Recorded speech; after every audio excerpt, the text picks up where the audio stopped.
Lito Official. Yun, pakisuportahan natin po mga kabisnes. Opo. Meron na pong sariling YouTube channel si Kuya Vera, ay si Kuya Lito at saka si Ate Vera. Thank you po. Ano lang po, unahin nyo, Vera and Lito, no? Vera ang nauna. Baka minsan kasi Lito, una, Lito and Vera. Opo. Una po si Ate Vera kasi mas malaki siya.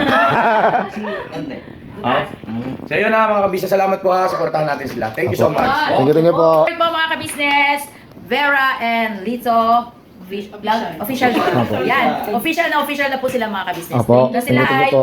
isa na excuse me po, isa ng vlogger. Thank you po. Sa langaran ng larangan ng YouTube channel. Thank you po. Ate Kuya. Please subscribe, like, and share. Yun o. Salamat. Naimbag nga tayo amin mga kabisnes. Kamusta po kayong lahat? Sana po nasa mabuti kayong kalagayan mga kabisnes na minamahal. Saan man panig kayong mundo naroroon. Yun no. Tara po mga kabisnes at magluluto po tayo ngayon ng madali ang sopas. So yun, may nag-request po kasi mga kabisnes at maulan po dito sa amin ngayon. Si Papa Dins mga kabisnes. At tara po at pagbibigyan natin ang munting kahilingan at request ni Papa Dins. So tara mga kabisnes, samahan niyo po ako magluto. So hindi ko na po pinakita kung paano ko i-prepare yung mga mga kabisnes, yung mga sangkap. Tara na po at diretso na po tayo sa pagluluto. Pagkapainit ko po ng kawali mga kabisnes, ay inilagay ko na po agad yung macaroni na shell. Ano ko lang po, sangkot siya. Inilokano, ikirog ko pa ilaang. Yan. Tara mga kabisnes at samahan nyo muna po akong isangkot siya to. Kaya ko po sinasangkot siya mga kabisnes para po hindi agad-agad malamog yung ating macaroni. Kahit makailang ulit ka pong ipainit yung sopas ay hindi po siya agad-agad malamog. Yun po yung advantage niyang isinasangkot siya po yung ating macaroni. Yun po ay may nagturo lang din po sa akin at shout out po kay Nanay Feli po. Yun, tara po. At syempre, tulad nga po ng mga sinasabi ko lagi mga kabisnes, ang natututunan at tinuturo nila sa akin ay hindi ko rin ipagdadamot sa katulad kong gustong magluto mga kabisnes. At syempre, nagpapasalamat din po ako sa mga nagtuturo din ng mga tip or mga suggestion nila sa akin para sa pagluluto mga kabisnes. Maraming salamat po. So balik po tayo sa ating niluluto mga kabisnes. Ito po medyo papaputiin lang po natin ng kaunti. Hindi naman po yung hindi naman po natin kailangang paitimin yung ating macaroni. Medyo isasangkot siya lang po natin mga kabisnes. At ipapakita ko po sa inyo mamaya pagkatapos ko pong isangkot siya. Pasensya na rin po pala kayo mga kabisnes kung maingay po ang ating background kasi malakas po ang ulan ngayon dito sa amin. So, dyan po ba sa inyo mga kabisnes na ulan-ulan na rin po ba? Parang magsisimula na po ang tag-ulan mga kabisnes. So, ingat-ingat na lang po lalong-lalo na po sa mga nakamotor at sa mga nagbibiyahe kasi laging madulas na po ang ating mga daanan. So, yun po.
Yan mga ka-business, tapos na po natin isang kutsa yung ating macaroni. So, tinanggal ko na po sa kaserola at syempre dito na rin po tayo magluluto. Dito na po tayo magigisa mga ka-business. Ito na po yung ating nasangkutsa. Tignan nyo po mga ka-business, hinanong ko lang na magputi-puti siya na ganyan. Hindi naman po, wag mo naman po nating antayin na yung may itim-itim na. So, pero pagka kunwari may konting na paitim-itim po, hindi naman po yun magiging malasa. So, tara po mag-gisa na po tayo ng ating mga sangkap. So, naglagay na po tayo ng mantika at mainit naman na po yung kaserola. Gisa na po natin yung sibuyas at bawang. Tulad nga po ng lagi kong sinasabi, ang pagigisa ko pa ng sibuyas bawang ay pinagsasama ko na. At syempre, hinaan po natin yung apoy para po kusang lumabas yung aroma po ng ating mga panangkap. So, tara po mga ka-business at hantayin lang po natin mag-brown siya. At syempre, pagkatapos po nating mapa-brown yung sibuyas bawang, ilagay na rin po natin yung sahog na giniling mga ka-business. Opo, giniling po ngayon ang ating pangsasahog. Para maiba naman po mga ka-business, may giniling po dito na baboy. So, yun na lang po yung aking ginamit para hindi na po tayo bumili ng panibago. So, yun mga ka-business. Ito pong giniling na to ay nailaga ko na siya mga ka-business kasi frozen po kanina. Nilaga ko po muna siya para matanggal na po yung pagka-frozen. So, kahit konting gisa-gisa na lang po to mga ka-business. Pero syempre, antayin po muna nating mag-brown. Naglagay na po tayo ng konting paminta mga ka-business. At syempre, para magkaroon na rin ng yung pinakasahog niya. At maglalagay na rin po tayo dyan ng konting asin. So, yan mga ka-business. Para magkaroon na po ng lasa yung ating sahog. So, tara po, antayin po nating mag-brown lang po ng konti. Syempre, mekos-mekos po natin mga ka-business. Para po humalo na po yung ating mga nilagay na panangkap. Alam niyo po ba mga ka-business na isa po itong sopa sa pinakauna ko pong naluto. Natutunang maluto mga ka-business. Pero ang sahog ko lang nung natuto ako na ito mga ka-business ay itlog at hotdog. Pero syempre, depende rin po yun sa magluluto kung anong isasahog na. Kung anong meron at kung anong available. Pero syempre mga ka-business, ngayon ay si Papa Dins ang nag-request. Syempre, dadagdagan na rin po natin ng sahog. Diba po? Pero kung kung anong available ay pwede naman po. Syempre, pagkatapos po nating maigisa po yung ating giniling ay nilagay na rin po natin yung ating macaroni. Igigisa pa rin po natin mga ka-business para po maanuhan pa. Syempre, maglalagay na po ako ng butter. Konti lang po yung ilalagay ko muna. Yung butter ko po, hindi ko isinasama sa mantika pag gigisa. Nilalagay ko na po pag nakapaggisa na po ako nung mga sangkap na iba.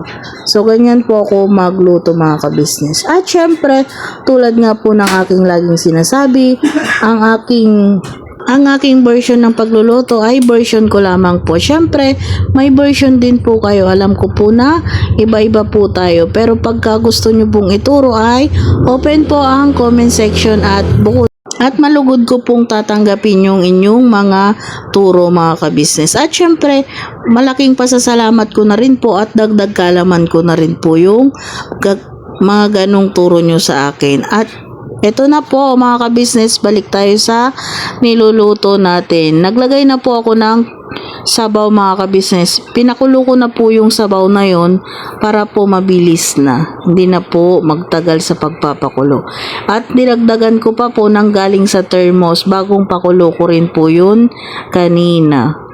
So yan mga ka-business. Bali dalawang thermos yung nalagay ko na. Masarap po kasi sa sopas pag medyo madaming sabaw mga ka-business. Depende rin po yun pagka gaano po karami yung inyong gatas para po hindi naman maanuhan yung lasa ng inyong sopas. Maglagay na rin po tayo ng ibang mga panangkap. Maglagay na rin po tayo ng paminta mga ka-business at konting magic sarap. Syempre, pagka nilalagay po ko pong ganon ay kalahati na lang po yun. at asin mga kabisnes.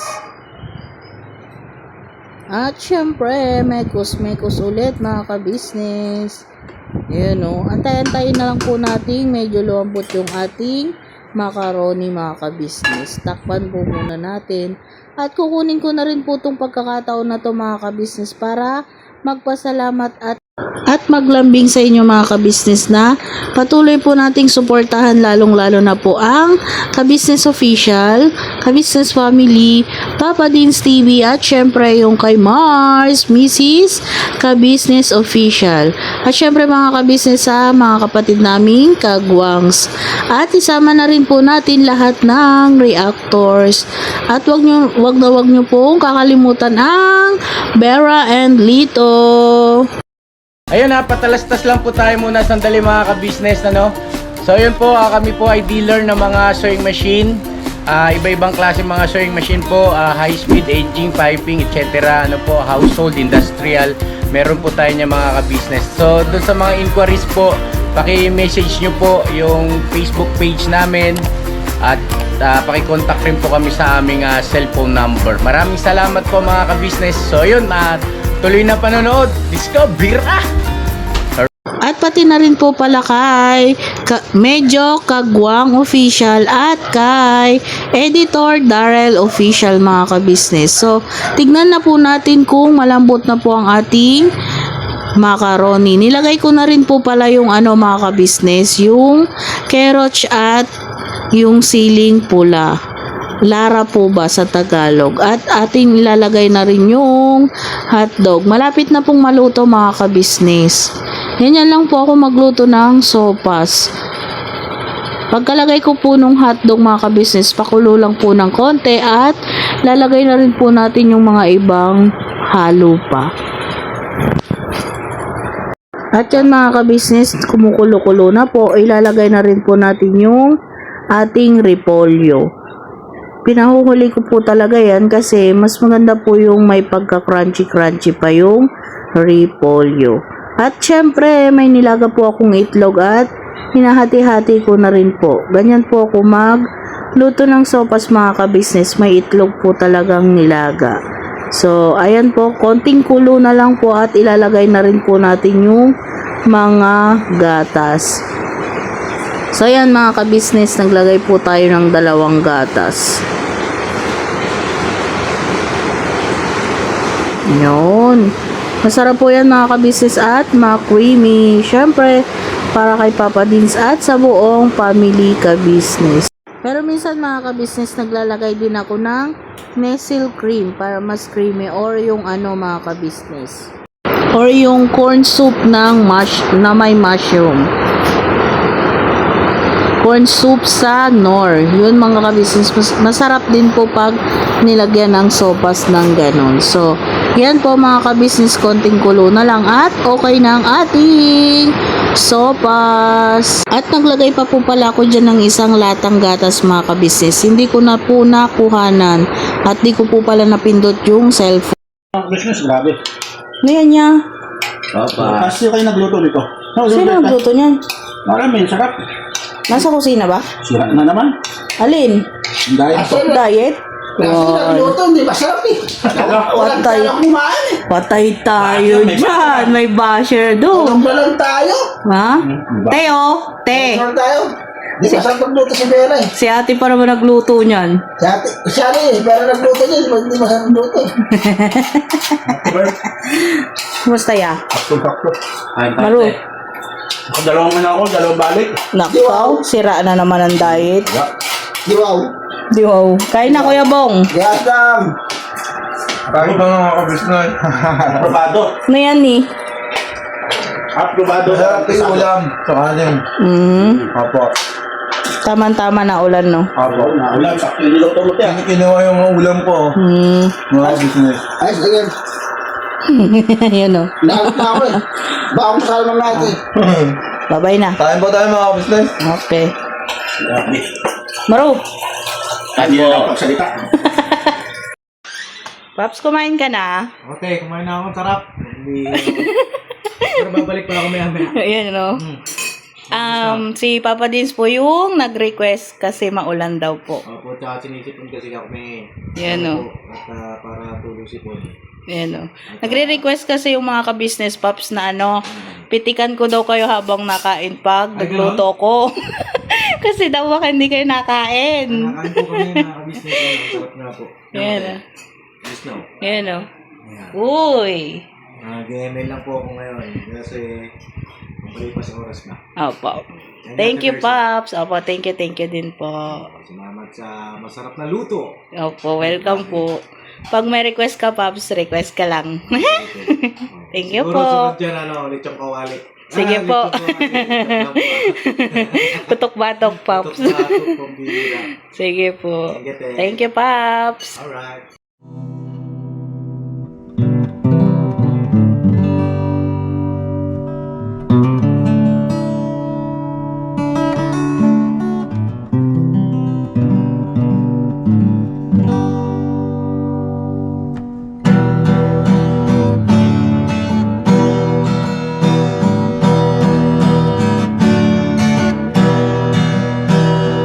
Tayong lahat ay magkakasama. Tayong lahat ay laging masaya. Pagtulong nyo ay sigurado, pagkat mayroon kayong heart of gold. Mahal namin kayo. Mahal namin kayo. Pinuno kang my heart of gold. Mahal namin kayo. Mahal namin kayo. Minahal kayo ng mga tao kahit sang panig nitong mundo, pagkat mayroon kayong heart of gold. Mahal namin kayo. Mahal namin kayo. Keep it for a heart of gold. Mahal namin kayo. Pinuno kang my heart of gold, pagkat mayroon kayong heart of gold. Mahal namin kayo. Mahal namin kayo. Give it for a heart of gold. Mahal namin kayo. Pinuno kang my heart of gold. Mahal namin kayo. Ang dami mong natutulungan, hindi ka nag-aalinlangan. Pamilya at pangkabuhayan, tunay kang ang maaasahan. Mahal namin kayo. Pinuno kang my heart of gold. Mahal namin kayo. Mga gawa mo'y kinalulugdan ng ating Diyos na makapangyarihan. Pinuno kang my heart of gold. Mahal namin kayo. Mahal namin kayo. Pinuno kang my heart of gold. Mahal namin kayo. Minahal kayo ng mga tao kahit sang panig nitong mundo, pagkat mayroon kayong heart of gold. Mahal namin kayo. Mahal